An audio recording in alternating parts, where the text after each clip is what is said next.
Hello শিক্ষার্থী বন্ধুরা, তোমাদের সকলকে ক্লাসমার্ক ইউটিউব চ্যানেলে স্বাগতম। দেখো, আজকে হচ্ছে আমাদের ডে 3। আমাদের ক্লাসটা হচ্ছে ট্রান্সলেশন বেঙ্গলি টু ইংলিশ। তো যারা আগের দুটো ক্লাস দেখোনি তারা কিন্তু অবশ্যই ক্লাসটা দেখে নিও। তো দেখো, আজকের ক্লাসে আমরা দেখব একদম সহজে, ঠিক আছে, কিভাবে আমরা বাংলা থেকে ইংলিশে ট্রান্সলেট করব। একদম নিয়ম ধরে ধরে তোমরা কিন্তু ক্লাসটা ভালো করে দেখো, তাহলে বুঝতে পারবে। ঠিক আছে, তো আমরা যেটা প্যাসেজ নিয়েছি তোমরা দেখতেই পাচ্ছ। এই প্যাসেজটা কিন্তু খুবই গুরুত্বপূর্ণ একটা প্যাসেজ। এইরকম কিন্তু তোমরা কোনো না কোনো প্যাসেজ পরীক্ষায় দেখতে পাবে। তো চলো আর দেরি না করে ক্লাসটা শুরু করা যাক। তো দেখো, আমাদের প্রথম যে লাইনটা আছে দেখতে পাচ্ছ। দেখো কী লেখা আছে, বাতাস না পেলে মানুষ কিংবা অন্য কোনো জীবী বাঁচতে পারতো না। ঠিক আছে, এই লাইনটাকে আমরা প্রথমে ইংলিশে ট্রান্সলেট করব। তো দেখো, আমরা লাইনটা এখানে একদম সুন্দরভাবে লিখেছি। ওকে, তো দেখো, তো মনে রাখতে হবে আমরা প্রত্যেকটা যখন আমরা লাইনকে ট্রান্সলেট করব ইংলিশে, তো আমাকে সাবজেক্ট, ভার্ব এবং অবজেক্টটা আমাকে খুঁজতে হবে। ঠিক আছে, তুমি যদি সাবজেক্ট, ভার্ব এবং অবজেক্ট চিনতে পেরে যাও তবেই কিন্তু আমাদের যে ট্রান্সলেশন সেটা কিন্তু ইজি হয়ে যাবে। তো তুমি দেখতে পাচ্ছ এখানে লেখা আছে বাতাস না পেলে মানুষ কিংবা অন্য কোনো জীবী বাঁচতে পারতো না। তো দেখো, প্রথমে আমাকে বলতে হবে এখানে সাবজেক্ট কোনটা আছে। দেখো এখানে দেখো, সাবজেক্ট কী করে চিনব বলো তো। সাবজেক্ট হচ্ছে এই পুরো লাইনটা যার ব্যাপারে বলছে সেই হচ্ছে সাবজেক্ট। বা বাক্যটাকে তুমি কে অথবা কারা দিয়ে প্রশ্ন করো, কে অথবা তুমি কারা দিয়ে প্রশ্ন করো, তাহলে যেটা উত্তর পাবে সেটা হচ্ছে সাবজেক্ট। আর যে মানে কাজটা ঘটছে, ঠিক আছে, এই কাজটা আমরা বলবো ভার্ব। ঠিক আছে, আর কাজটা যে মানে যেভাবে করছে বা যেটা করছে সেটা হচ্ছে আমাদের অবজেক্ট। তাহলে আর বেশি, তাহলে এবার দেখো, আশা করি তুমি বুঝতে পারছো যে দেখো এখানে তুমি কে দিয়ে প্রশ্ন করো, তুমি উত্তর কীভাবে দেখো, মানুষ কিংবা অন্য কোনো জীব। তাহলে এইটা হয়ে গেলো কি বলো তো আমার সাবজেক্ট। দেখো ভার্ব কোনটা, দেখো বাঁচতে পারতো না, এটা হয়ে যাচ্ছে আমাদের ভার্ব। আর বাকিটা যেটা আছে এটা এক্সটেনশন। তাহলে আমরা কিন্তু প্রথমে সাবজেক্ট দেব, তারপরে ভার্ব দেব, তারপরে অবজেক্ট। তাহলে আমরা প্রথমে সাবজেক্ট পার্টটাকে সুন্দর করে লিখতে হবে প্রথমে, তারপরে ভার্ব লিখব এবং শেষে লিখব আমরা এই যে যেটা আছে এক্সটেনশন বা অবজেক্ট। ওকে, তাহলে প্রথমে কিন্তু তোমাকে সাবজেক্ট ভার্ব কিন্তু ভালো করে চিনতে হবে, আর সেটা তুমি চিনতে পেরে গেছো। তো দেখো এই যে লেখা আছে মানুষ কিংবা অন্য কোনো জীব, তাহলে এটা আমি কিভাবে লিখলে লেখাটার সৌন্দর্য ভালো হবে এবং একটা ভালো মানে মিনিং থাকবে। ঠিক আছে, তো দেখো লাইনটাকে যদি আমি এইভাবে লিখি, দেখো মানুষ আছে তাই তো। তো দেখো এই যে কথা দেখতে পাচ্ছ লেখা আছে না, তো না কথাটাকে আমি এই সাবজেক্টের সাথে একেবারে জুড়ে দেবো। কীরকম দেখো, নাইদার ইউজ করবো। ঠিক আছে, নাইদার। তো দেখো NEITHER, নাইদার। দেখো লেখা আছে মানুষ, তো মানুষকে বলবো ম্যান। ঠিক আছে, তাহলে গেলো নাইদার ম্যান। এই যে বলছে কিংবা অন্য কোনো জীব, তো কিংবার জন্য কী লিখবো, নর। ঠিক আছে, মানে হচ্ছে তাহলে দেখো নাইদার ম্যান নর, দেখো অন্য কোনো জীব। তো অন্য কি কি বলবো ইংলিশে বলো দেখি, তা অন্যকে বলবো এনি আদার। ঠিক আছে, কোনো, তাহলে আদার বলবো, অন্য কোনো জীব। তো জীবকে কী বলবো আমরা, লিভিং বিং বলতে পারি। ঠিক আছে, লিভিং বিং। তো বিং দেখো, তাহলে এটা হলো আমাদের অন্য কোনো জীব। তাহলে বাক্যটা কী হলো দেখো, নাইদার ম্যান নর এনি আদার লিভিং বিং। এর মানেটা হচ্ছে না মানুষ না অন্য কোনো জীব। এই নাটা আমি একসাথে এর সঙ্গে অ্যাড করে দিলাম, তাহলে সাবজেক্ট পেয়ে গেলাম। এবার কী দেবো দেখো, ভার্ব কি না বাঁচতে পারতো। তো দেখো এখানে বাঁচা তো ইংরেজি হচ্ছে আমাদের এমনি লিভ বলতে পারি, কিন্তু এখানে সেন্সটা আসছে পারফেক্টের মতো, বাঁচতে পারতো না। ঠিক আছে, তাহলে এখানে পারার জন্য আমরা কী নেব, একটা কুড। ঠিক আছে, তাহলে COULD, কুড। এবার দেখো যেহেতু আমরা একটু পারফেক্ট সেন্স নিয়ে আসছি, তাহলে আমরা একটা হ্যাভ দেব। ঠিক আছে, তাহলে কুড হ্যাভ, আর বাঁচা ইংরেজি কী বললাম, লিভড। তাহলে LIVED, লিভড, রাইট। কারণ পারফেক্টে দেখো এখানে কিন্তু হ্যাভের সাথে ভি থ্রি লাগবে, তাই না? তাহলে কী হলো, নাইদার ম্যান নর any other living being could have lived, বলছে বাতাস না পেলে মানে বাতাস ছাড়া। তাহলে কী বলবো, উইদাউট, কি বলতে পারি, উইদাউট, বাতাসে কি বলবো, এয়ার।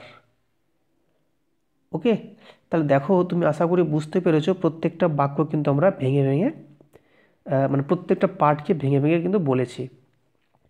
তুমি ভালো করে একটু লক্ষ্য করো, দেখো তুমি একদম ইজি লাগবে যদি ব্যাপারটা একটু যদি খেয়াল করো। দেখো এই যে বললাম না, মানুষ কিংবা অন্য কোনো জীবী, তার সাথে নাটা অ্যাড করলাম, এটা হলো সাবজেক্ট।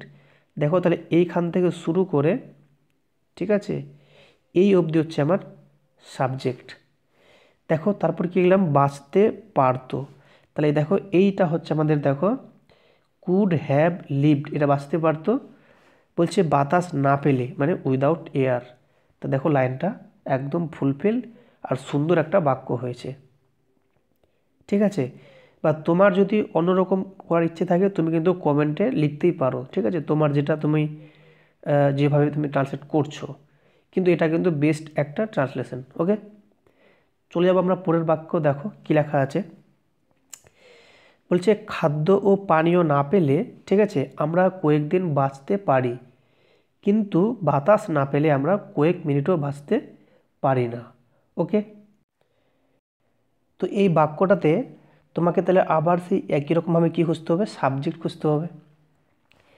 তো ভালো করে দেখো এখানে কিন্তু দিয়ে আমরা এখানে দুটো বাক্যকে লিখেছি, ঠিক আছে।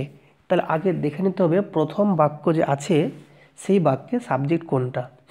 দেখো কী লেখা আছে, খাদ্য ও পানীয় না পেলে আমরা কয়েকদিন বাঁচতে পারি। তাহলে দেখো স্পষ্ট তুমি দেখতে পাচ্ছ আমরা হচ্ছে এখানে সাবজেক্ট, তাই আমরা উই লিখতে পারি, ঠিক আছে, উই। তারপর দেখো লেখা আছে ভার্ব কোনটা, দেখো লেখা আছে বাঁচতে পারি। তাহলে বাঁচতে পারা, তাহলে কি বলবো, কুড লিভ, ঠিক আছে, COULD, কুড লিভ, ঠিক আছে। কুড দিচ্ছে এই জন্যই, এটা হচ্ছে আমার একটা মোডাল ভার্ব, ঠিক আছে। আচ্ছা একটু আমি কালিটা চেঞ্জ করছি, কালিটা নিশ্চয়ই ঠিকঠাক ভালো দেখাচ্ছে না। ওকে, তো দেখো একটু আমরা নতুন করে লিখছি, হ্যাঁ। তাহলে কি লিখব, উই কুড লিভ, এর মানে হচ্ছে যে আমরা বাঁচতে পারি, এটুকু হয়ে গেছে। এবার দেখো বলছে কয়েক দিন, তাহলে কয়েক দিন বুঝতে পারছো, ফর এ ফিউ ডেজ, ঠিক আছে, ফর এ ফিউ ডেজ, ঠিক আছে, এর মানে হচ্ছে কয়েক দিনের জন্য বা কয়েকদিন আমরা বাঁচতে পারি।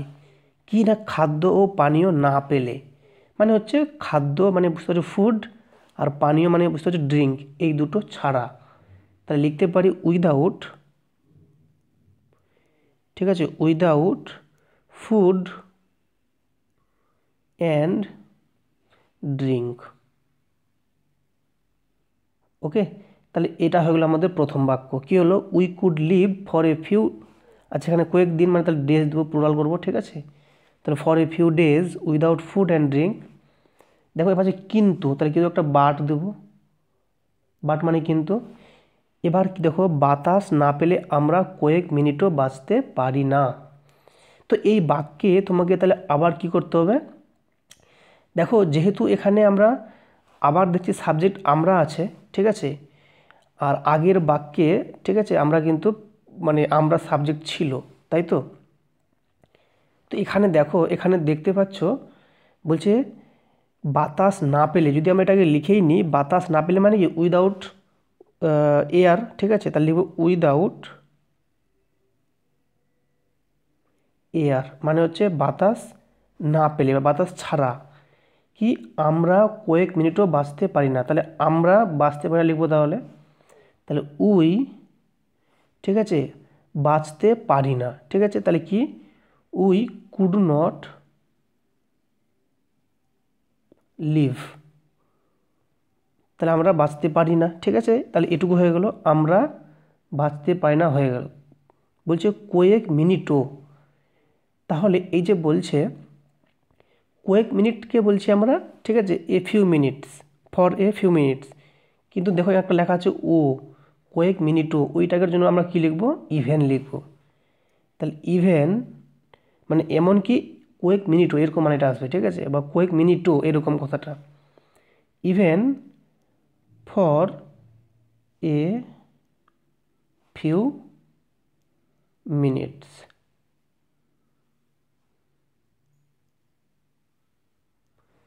ওকে, তাহলে আশা করি বুঝতে পেরেছো। দেখো আমাদের নেক্সট বাক্য কী লেখা আছে। দেখো কী বলেছে, বাতাস না থাকলে, ভালো করে লক্ষ্য করো কী লেখা আছে, বাতাস না থাকলে বৃক্ষ লতাদি জন্মাতে ও বাড়তে পারতো না। ওকে, তাহলে দেখো এই বাক্যে তোমাকে আবার কিন্তু সাবজেক্ট কিন্তু খুঁজে বের করতে হবে। তাহলে এখানে তুমি দেখতে পাচ্ছ বৃক্ষ লতাদি, এটা হচ্ছে আমার সাবজেক্ট। আর জন্মাতে ও বাড়তে পারতো না, এটা হচ্ছে ভার্ব। ওকে, তাহলে বৃক্ষ লতাদি কী বলবে ইংলিশে, তো বৃক্ষ গিয়ে বলতে পারি প্ল্যান্টস বলতে পারি, ঠিক আছে, প্ল্যান্টস, ঠিক আছে। অ্যান্ড দেখো লতা, লতা মানে বুঝতে পারি যে সমস্ত গাছগুলো বিরুৎ জাতীয়, ঠিক আছে, ওটাকে আমরা বলি ক্রিপার্স, ঠিক আছে। এর মানে হচ্ছে কিন্তু লতা জাতীয় গাছ। তাহলে প্ল্যান্টস অ্যান্ড ক্রিপার্স মানে হচ্ছে বৃক্ষ লতাদি জন্মাতে ও বাড়তে পারতো না, তো পারতো নাকে আমরা কী বলবো, কুড নট। ওকে, তাহলে কুড নট কি, দেখো জন্মাতে, জন্ম হওয়া এখানে বলবো, জন্ম হওয়া মানে এখানে মানে যেহেতু এখানে গাছের কথা বলছি, মানে অঙ্কুরোদ্গম হওয়াকে বলছে, ঠিক আছে, ওটাকে আমরা ইংলিশে বলি স্প্রাউট, ঠিক আছে। এখানে কিন্তু ওই বর্ন কথাটা না দেওয়াটাই ভালো, ঠিক আছে। স্প্রাউট কথাটা হচ্ছে গাছের জন্ম হওয়া, হ্যাঁ, স্প্রাউট অ্যান্ড দেখো এখানে বড় হওয়া, বাড়তে পারা হচ্ছে গ্রো। তাহলে বাক্যটা কী হলো, plants and creepers could not sprout and grow, এর মানে হচ্ছে বৃক্ষ লতাদি জন্মাতে ও বাড়তে পারতো না, ঠিক আছে। দিয়ে বলছে এখানে দেখো বাতাস না থাকলে, ঠিক আছে, তো বাতাস না থাকলে মানে বলছে এমনি যে যদি বাতাস না থাকতো, রাইট। তো এই যদি কথাটার জন্য আমরা একটা ইউজ করব হ্যাড, হ্যাড মানে কিন্তু এখানে সেন্সটা আসবে ইফের মতো, ঠিক আছে। হ্যাড মানে যদি কি না বাতাস না থাকতো, তাহলে দেয়ার বিন, বিন মানে কি থাকা, ঠিক আছে, দেয়ার বিন নো এয়ার, এর মানেটা কী হলো, যদি বাতাস না থাকতো তবে এই প্ল্যান্টস অ্যান্ড ক্রিপার্স যে আছে এরা কিন্তু জন্ম বা বাড়তে পারতো না। তো এখানে যদি বাক্যটাকে তুমি সামনে একটা ইভেন অ্যাড করো, তো বাক্যটার একটা কিন্তু সৌন্দর্য আরও বৃদ্ধি পেল। এরকম ইভেন মানে হচ্ছে এমনকি, বলছে যদি বাতাস না থাকতো এমনকি গাছেরা যে বা লতা জাতীয় গাছগুলো এরাও কিন্তু জন্ম বা বাড়তে পারতো না। তাহলে দেখো ইভেন দিয়ে কিন্তু বাক্যর একটা সেন্সটা কিন্তু আরও সুন্দর হয়ে ফুটে উঠলো। ক্লিয়ার? দেখো পরের বাক্য কী লেখা আছে, বলছে জলের ভেতর দেখো লেখা আছে বাতাস আছে, ঠিক আছে, বলেই মাছ প্রভৃতি জলজন্তুরা বেঁচে থাকে। তো দেখো এই বাক্যটাতে আবার সেই একই রকমভাবে আমরা কি করব, প্রথমে সাবজেক্ট খুঁজে বের করব। দেখো এই যে বলেছে যে জলের ভেতর বাতাস আছে বলেই মাছ প্রভৃতি জলজন্তুরা বেঁচে থাকে। তো দেখো এই যে কথাটা বলছে না যে জলের ভেতর বাতাস আছে বলেই, তো এই কথাটাকে একটু আমরা মানে একটু অন্য ধাঁচে লিখব। সেটা এরকম যে ধরে নাও আমি যদি লিখি এভাবে, ইট ইজ বিকজ দিয়ে শুরু করি, ঠিক আছে, ইট ইজ বিকজ, তাহলে কী বাক্যটা কীরকম আছে দেখো, আমি একটু লিখছি, দেখো তোমরা বুঝতে পারবে। ইট ইজ বিকজ, কি বিকজ দিয়ে বলছি দেখো, it is because there is, ঠিক আছে, দেয়ার ইজ এয়ার, কি আছে না বাতাস আছে, কোথায়, in water, okay, in water. এবার আমরা দেবো দ্যাট। তাহলে দেখো এই যে লেখা লাইনটা লিখলাম, it is because there is air in water that, এর মানে হচ্ছে জলের ভেতর, ঠিক আছে, কি আছে না বাতাস আছে বলেই, এটার মানে হচ্ছে তাই। তাহলে কী লিখলাম, দ্যাট। কি বলছে আবার, তাহলে দেখো মাছ প্রভৃতি জলজন্তুরা বেঁচে থাকে। তাহলে আমি বলতে পারি মাছ মানে কি, তাহলে দা ফিশ লিখতে পারি এখানে। তাহলে কি না মাছের আর কথা বলছি, ঠিক আছে। বলছি প্রভৃতি জলজন্তুরা মানে যে সমস্ত জন্তুগুলো জলে থাকে, মানে অ্যাকোয়াটিক অ্যানিমেলসের কথা বলছি। আর প্রভৃতি মানে কি আদার, তাহলে আদার, ঠিক আছে। এখানে একটা তার আগে আমি অ্যান্ড দেব, দেখো অ্যান্ড আদার অ্যাকোয়াটিক অ্যানিমেল, ঠিক আছে, অ্যাকোয়াটিক অ্যানিমেল, ঠিক আছে। এর মানে হচ্ছে অন্যান্য জলজ যারা জন্তু আছে সেগুলো বলছি, অ্যানিমেলস, ঠিক আছে। জন্তু রা বলছে যেহেতু এখানে দেখো রা লেখা আছে, তাহলে অ্যানিমেলস বেঁচে থাকে বা বাঁচতে পারে, ঠিক আছে। তাহলে ক্যান লিভ। ওকে, তাহলে দেখো বাক্যটা কিন্তু অনেকটা সুন্দর হয়েছে। দেখো ইট ইজ বিকজ দিয়ে লিখলে কিন্তু এই লেখাটার যে একটা সৌন্দর্য আরও বৃদ্ধি পাবে। তাহলে কী হলো লেখাটা, দেখো it is because there is air in water that the fish and other aquatic animals can live. আর তুমি যদি বাক্যটাকে ডিরেক্ট লেখো তবুও হবে, কিন্তু সৌন্দর্য অতটাও ভালো হবে না, ঠিক আছে। তুমি যদি বলো এরকম যে দ্য ফিশ, ঠিক আছে, and the other aquatic animals can live because there is, ঠিক আছে, there is air inside, there is air inside the water, এটা লিখলেও কিন্তু হয়, কিন্তু এটা কিন্তু একটা বেস্ট স্ট্রাকচার, ঠিক আছে। দেখো আমাদের পরের বাক্য কী লেখা আছে, দেখো লেখা আছে বাতাস বেগে প্রবাহিত হলে প্রদীপও নিভে যায়। এ দেখে মনে হয় যে বাতাস আগুনের শত্রু। তো দেখো এটা কীভাবে লেখা যায়, এই যে বলছে বাতাস বেগে প্রবাহিত হলে প্রদীপও নিভে যায়। ওকে, তো দেখো এই যে বলছে প্রদীপ নিভে যায়, তাহলে আমাকে এটা আগে লিখতে হবে যে প্রদীপটা নিভে যায়। দেখো এখানে যদি তাহলে সাবজেক্ট, তাহলে প্রদীপ, তো প্রদীপকে আমরা কি বলি, ল্যাম্প বলি। তাহলে আমি বলতে পারি এ ল্যাম্প, ঠিক আছে। নিভে যাওয়া কি বলতো, গো আউট, ঠিক আছে, মানে হচ্ছে নিভে যাওয়া। তো এটা যেহেতু নিভে যায় মানে প্রেজেন্টে বলছে, তাহলে আমরা কিন্তু এটা প্রেজেন্ট টেন্সে ভার্ব ওয়ান বসাবো, ঠিক আছে। কিন্তু যেহেতু ল্যাম্পটা বুঝতে পারছো এটা হচ্ছে একটা থার্ড পারসন সিঙ্গুলার, তাহলে আমাকে কিন্তু ভার্বের সাথে ইএস বা এস যোগ করতে হবে। তাহলে কী হয়ে গেলো, এ ল্যাম্প গোজ আউট মানে নিভে যায়, ঠিক আছে।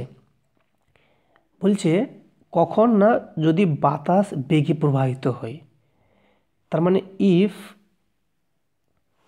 ঠিক আছে, যদি নাকি বাতাসটা জোরে প্রবাহিত হয়, তাহলে if the wind blows, blows মানে কি বলতো, এখানে হচ্ছে প্রবাহিত হওয়া, কিভাবে না বেগে মানে জোরে।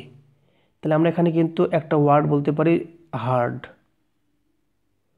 ওকে, তাহলে কী হলো বাক্যটা দেখো, a lamp goes out if the wind blows hard, মানে যদি বাতাস জোরে প্রবাহিত হয় তাহলে কিন্তু প্রদীপও নিভে যায়। ওকে, এবার দেখো একটা কমা আছে, এখানে কমা দিয়েছি আমরা। এবার লেখা আছে এ দেখে মনে হয় যে বাতাস আগুনের শত্রু। এই যে বলছে এটা দেখে মনে হয়, তো এটা দেখে মনে হয় কথাটাকে একটু আমরা ডিফারেন্টভাবে লিখব, এভাবে, মানে এটা একজনকে মনে করায় বা এটা একজনকে ভাবায়, এরকম বাক্যটা লিখব। তাহলে কি লিখব, দিস মানে এটা, ঠিক আছে, মে, ঠিক আছে, দিস, ঠিক আছে, আমরা কী বাক্যটা লিখব, দিস মে লিখব, ঠিক আছে, দিস মে লিড, এখানে লিডটা এই জন্য দিলাম, অন্যকে কি করছে না টু থিঙ্ক মানে ভাবাচ্ছে, ঠিক আছে। বাক্যটা কী হলো, this may lead to think, ঠিক আছে, বা আচ্ছা লিডের পরে একটা আমরা একটা ওয়ান দিতে পারি, ঠিক আছে, একটা আমরা ওয়ান দিতে পারি। তাহলে বাক্যটা কী হলো, this may lead one to think, মানে অন্যজনকে ভাবায় বা কোনো একজনকে ভাবায় বা এটা দেখে মনে হয়, এরকম বাক্যটা আমরা লিখছি। তাহলে কি মনে হচ্ছে, এটা মনে হচ্ছে যে দ্যাট, কি মনে হচ্ছে, যে বাতাস আগুনের শত্রু। তাহলে বাতাস তাহলে কি এয়ার, দ্যাট এয়ার, ঠিক আছে, ইজ, মানে এখানে কি বলতো, এখানে ভার্ব হচ্ছে কি বাতাস আগুনের শত্রু হয়, এই হয়টাকে আমরা লিখবো এখানে ইজ, ঠিক আছে। দ্যাট এয়ার ইজ কি না শত্রু, তাহলে শত্রুকে আমরা কি বলবো এখানে হস্টাইল। তাহলে কি হলো দেখো, এয়ার ইজ হস্টাইল, আর এটার পর যেটা পরে ফিক্সড প্রিপোজিশন টু, ঠিক আছে, হস্টাইল টু কার কাছে না আগুনের কাছে, তাহলে টু ফায়ার। তাহলে দেখো বাক্যটা কী হয়ে গেল, a lamp goes out if the wind blows hard, this may lead one to think that air is hostile to fire, মানে হলো বাতাস বেগে প্রবাহিত হলে প্রদীপ নিভে যায়, এ দেখে মনে হয় যে বাতাস আগুনের শত্রু।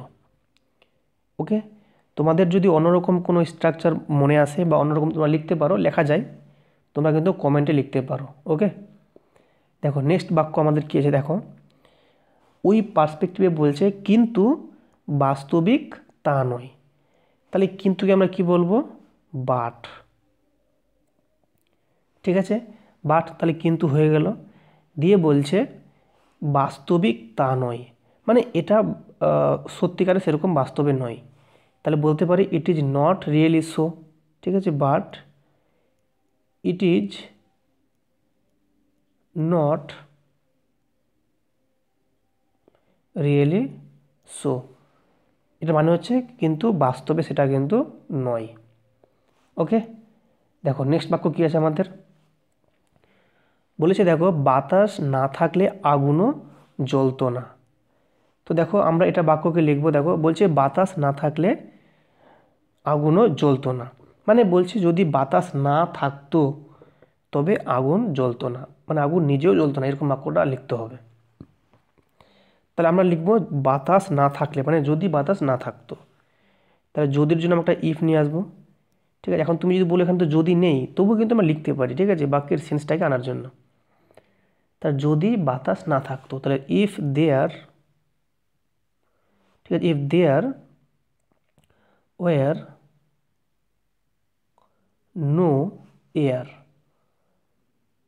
মানে কি হলো যদি বাতাস না থাকতো, একটা কমা দেবো তাহলে, ঠিক আছে, যদি বাতাস না থাকতো তাহলে কী হতো আগুনও জ্বলতো না, মানে আগুন নিজেও জ্বলতো না, তাহলে বলতে পারি ফায়ার ইটসেলফ, মানে হচ্ছে আগুন নিজেও জ্বলতো না, তাহলে কি উড নট বার্ন। ওকে, দেখো বাতাস না থাকলে তাহলে হলো if there were no air, যদি বাতাস না থাকতো আগুনও জ্বলতো না, তাহলে fire itself would not burn, মানে আগুনটা নিজেও জ্বলতো না। ওকে, এই হচ্ছে আমাদের সেন্টেন্স। দেখো পরের বাক্য কী লেখা আছে, দেখো বলছে জ্বলন্ত প্রদীপকে, ঠিক আছে, যদি এমন করে ঢেকে রাখো যাতে একটুও বাতাস ভেতরে না যায় তাহলে এটি নিভে যাবে। তো দেখো এটাকে যদি আমরা লিখি, এখানে দুটো বাক্য আছে, তো আমরা কিন্তু ভালো করে একটু লক্ষ্য করো, দেখো বলছে জ্বলন্ত প্রদীপকে যদি এমন করে ঢেকে রাখো যাতে একটুও বাতাস ভেতরে না যায়, আগে এটা দেখতে হবে। ওকে, তো দেখো আমরা কি লিখব জ্বলন্ত প্রদীপ, তো জ্বলন্ত মানে বুঝতে পারছো বার্নিং ল্যাম্প, আর যদি জন্য কী লিখবো ইফ, তাহলে লিখছি আমি দেখো ইফ, ঠিক আছে, ইফ এ বার্নিং ল্যাম্প, এর মানে হচ্ছে জ্বলন্ত প্রদীপ, যদি জ্বলন্ত প্রদীপকে, ঠিক আছে, তার কী হলো ইফ এ বার্নিং ল্যাম্প কি না এমন করে ঢেকে রাখো, তার মানে ঢেকে রাখা হচ্ছে কভার করা, ঠিক আছে, তাহলে ইজ সো কভার্ড, মানে এমন করে ঢেকে রাখো, ঠিক আছে, যাতে, তাহলে আমরা অ্যাজ বলতে পারি, ঠিক আছে। তাহলে ইজ সো কভার্ড অ্যাজ, এমনভাবে ঢাকো যাতে কি না একটুও বাতাস ভেতরে না যায়, ঠিক আছে। তাহলে এই কথাটা কীভাবে লেখা যায়, যে যেন বাতাস ভেতরে না ঢোকে, মানে বাতাস থেকে দূরে রাখতে হবে, ঠিক আছে। তাহলে অ্যাজ টু কিপ আউট, আমরা কী লিখব, কিপ আউট, দেখো কী লিখছো, দেখো কিপ আউট দ্য এয়ার, মানে এটা হচ্ছে এরকম, বার্নিং ল্যাম্পটাকে এমনভাবে ঢেকে রাখো যাতে বাতাস না থাকে বা বাতাস না ঢোকে, ওটা হচ্ছে as to keep out the air, মানে বাতাসটা যেন বাইরে থাকে, ভেতরে না যায়। ওকে, তাহলে বাক্যটা ক্লিয়ার। এবার বলছে তাহলে ওটিও নিভে যাবে, তাহলে তাহলে জন্য আমরা কমা দিলাম, এটা হচ্ছে তাহলে। ওকে, কি বলছে, তাহলে ওটিও নিভে যাবে, তাহলে ওটি মানে এখানে ইট দেব, ঠিক আছে, ইট উড নিভে যাবে, তাহলে গো আউট, ঠিক আছে। এই যে বলছে ওটিও নিভে যাবে, তুমি যে বলো সাথে সাথে বা কুইকলি, তাহলে এটা বলতে পারি in no time, in no time, এটা একটা ফ্রেজ। ইন নো টাইম মানে হচ্ছে একদম মুহূর্তের মধ্যে বা সঙ্গে সঙ্গে নিভে যাবে। ওকে, তো এই ছিল আমাদের ট্রান্সলেশন। তোমাদের ক্লাসটা কেমন লাগলো তোমরা অবশ্যই কিন্তু জানাও, ঠিক আছে। আপকামিং এক্সামে কিন্তু এরকম কিন্তু ট্রান্সলেশন দেখতে পাবে, সুতরাং ভালো করে প্র্যাকটিস করবে। আর রেগুলার এরকম ভিডিও পেতে আমাদের চ্যানেলটাকে কিন্তু অবশ্যই সাবস্ক্রাইব করবে। তো ধন্যবাদ ভিডিওটি দেখার জন্য।